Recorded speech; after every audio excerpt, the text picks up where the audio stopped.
अब तक की कहानी में सलोनी जंगल में जाकर एक पेड़ को चूम रही थी और उसके नीचे बैठकर अजीब अजीब सी हरकतें कर रही थी।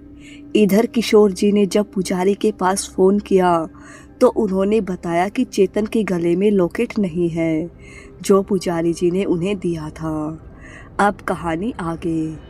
फ़ोन रखकर जब किशोर जी ने चेतन से उसके लॉकेट के बारे में पूछा तो चेतन ने कहा, हाँ पापा, लॉकेट तो मेरे गले में ही है। और जैसे ही उसने अपनी टी शर्ट के अंदर हाथ डाला, लॉकेट ना देखकर चेतन हैरानी भरी नज़रों से कभी किशोर जी की तरफ देखता तो कभी अपने गले में पड़े लॉकेट। चेतन को परेशान देख किशोर जी चेतन से बोले, बेटा तूने लॉकेट कहाँ उतार दिया? पुजारी जी कह रहे थे तेरे गले में नहीं है अब। चेतन बोला, पापा लॉकेट तो मेरे गले में ही था, मैंने नहीं उतारा। तभी एकदम चेतन बोलते बोलते रुक गया। उसे याद आया सुबह जब वह तैयार हो रहा था तब सलोनी उसके पास आई थी और चेतन से बोली, चेतन आप तैयार हो गए? चेतन शीशे की तरफ देखकर अपने बाल ठीक करते हुए बोला, हाँ, तुम्हारे मनपसंद पैंट और शर्ट जो पहने हैं कैसा लग रहा हूँ? सलोनी चेतन के पास आकर उसके गले में टाई डालते हुए बोली, बस इसकी कमी थी, मैं इसे पहना देती हूँ, फिर आप बिल्कुल अच्छे लगेंगे। चेतन सलोनी के गले में अपनी दोनों बाहें डालते हुए बोला, जो तुम्हें पसंद हो वही पहन लूँगा, बस तुम्हें अच्छा लगना चाहिए। चेतन को टाई पहनाकर सलोनी वहीं अपने दोनों हाथ कमर पर रखकर खड़ी हो गई और चेतन की तरफ देखने लगी। सलोनी को इस तरह खड़ा देख चेतन हंसते हुए बोला, ऐसे क्या देख रही हो? इतना अच्छा लग रहा हूँ क्या कि नज़र ही नहीं हटा पा रही हो? सलोनी कुछ सोचते हुए बोली, नहीं, मुझे लगता है आपके ऊपर ये कपड़े अच्छे नहीं लग रहे। एक काम करिए, आप टी शर्ट पहन लीजिए। सलोनी अलमीरा से टी शर्ट निकालते हुए बोली। चेतन अपने आप को शीशे में देखते हुए बोला, ठीक तो लग रहा हूँ यार, तुमने ही तो कपड़े निकाले थे मेरे लिए। खैर अब तुम कहती हो तो बदल देता हूँ।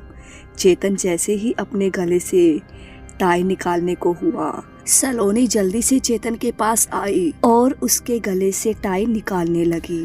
तभी अनीता जी ने चेतन को कंधे से पकड़ते हुए पूछा, चेतन क्या सोच रहा है बेटा? तेरे पापा पूछ रहे हैं कुछ, लॉकेट कहाँ है? चेतन अपने ख्यालों से बाहर निकलते हुए बोला, मम्मी वो सुबह सलोनी ने मेरे गले से टाई निकाली थी, शायद तभी उसने लॉकेट भी निकाल दिया था। मुझे कुछ याद नहीं है और मैंने उसके बाद ध्यान भी नहीं दिया। किशोर जी चेतन के कंधे पर हाथ रखते हुए बोले, कोई बात नहीं बेटा, पुजारी जी ने कहा है वह किसी को भेजते होंगे। थोड़ी देर बाद किशोर जी के नंबर पर एक फ़ोन आया। किशोर जी ने कॉल रिसीव किया। उधर से आवाज़ आई, हेलो किशोर जी, मैं प्रकाश बात कर रहा हूँ।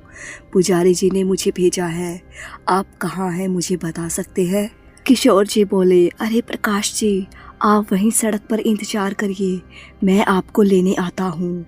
हम बस यहीं पर हैं, सड़क से थोड़ा नीचे उतरकर जंगल की तरफ एक शमशान घाट के सामने। प्रकाश जी बोले, अरे आप निश्चित रहिए, मैं बस पहुंचता हूं आप लोगों के पास।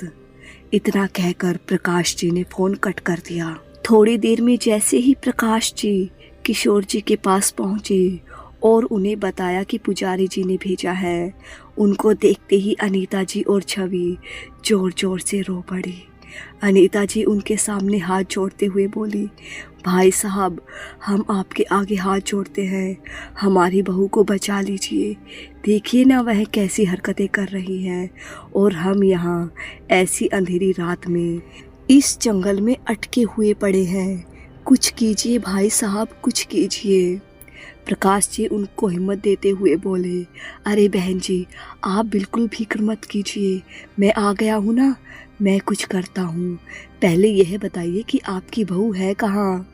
चेतन सलोनी की तरफ उंगली करते हुए बोला, वो रही सलोनी, उस पेड़ के नीचे प्रकाश जी ने उस पेड़ के नीचे देखा सलोनी अपने बाल फैलाए हुए दोनों पैर फैलाकर पेड़ के नीचे बैठी थी और ज़मीन पर ज़ोर ज़ोर से अपने दोनों हाथ पैरों को मार रही थी। सलोनी को देखकर प्रकाश जी बोले, आप सब लोग मेरे साथ चलिए। प्रकाश जी की बात सुनकर छवि अनीता जी को कसकर गले लगाते हुए बोली, नहीं मम्मी, हम नहीं जाएंगे, हमें बहुत डर लग रहा है। अनीता जी भी बोली, भाई साहब देखिए, बच्ची बहुत डरी हुई है। छवि का डर देखते हुए प्रकाश जी बोले, ठीक है, तो फिर आप बच्ची के साथ यही रहिए और डरने की कोई बात नहीं है। किशोर जी आप और बेटा तुम। चेतन की ओर देखते हुए प्रकाश जी बोले कि आप दोनों मेरे साथ चलो और डरने की कोई बात नहीं है, मैं आप लोगों के साथ हूँ। सलोनी को इस हाल में देखकर चेतन जल्दी से खड़ा हुआ और बोला, हाँ अंकल जी चलिए जल्दी, मैं सलोनी को इस हालत में और नहीं देख सकता। प्रकाश जी के साथ चेतन और किशोर जी दोनों चल दिए।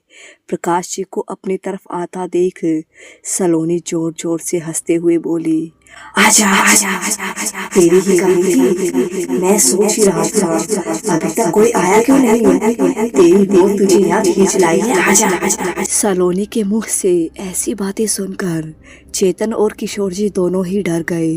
चेतन डरते हुए बोला, अंकल देखिए ना, सलोनी कैसी बात कर रही है आपसे। प्रकाश जी हंसते हुए बोला, अरे बेटा फिक्र मत करो, ऐसी बातों से हमारा हर रोज़ पाला पड़ता रहता है, तुम बस हिम्मत रखो और मेरे साथ चलो। जैसे ही प्रकाश जी वहाँ पहुँचते हैं, सलोनी नीचे नज़र झुकाकर अपनी उंगली को मिट्टी में गोल गोल घुमाने लगती है। प्रकाश जी सलोनी को ऐसा करते देख बोले, क्या हुआ, बस इतनी ही तेरी हिम्मत थी?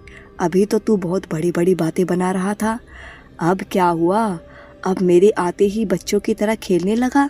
कौन है तू और यहाँ क्यों आया है? इतनी रात में इस शमशान में क्यों परेशान कर रहा है इस बच्ची को? बता कौन है तू? सलोनी चुपचाप बस अपनी उंगली मिट्टी में गोल गोल घुमाए जा रही थी। प्रकाश जी तेज आवाज में बोले, मैं तुझसे कुछ पूछ रहा हूँ, बता कौन है तू? प्रकाश जी की बात सुनकर सलोनी और जोर जोर से अपनी उंगली मिट्टी में घुमाने लगी। सलोनी को ऐसा करता देख प्रकाश जी गुस्से में बोले, ऐसे नहीं सुनेगा तू, रुक, तेरा उपाय तो मैं करता हूँ। इस कहानी में आगे क्या होने वाला है जानने के लिए चैनल को सब्सक्राइब जरूर कर लीजिएगा और आप लोगों को इस कहानी के सभी भाग इसी चैनल पे मिल जाएंगे। अगर आप लोगों को ये कहानी पसंद आ रही हो तो कमेंट करके ज़रूर बताइएगा। चैनल को सब्सक्राइब और वीडियो को लाइक शेयर करना न भूलिएगा। धन्यवाद।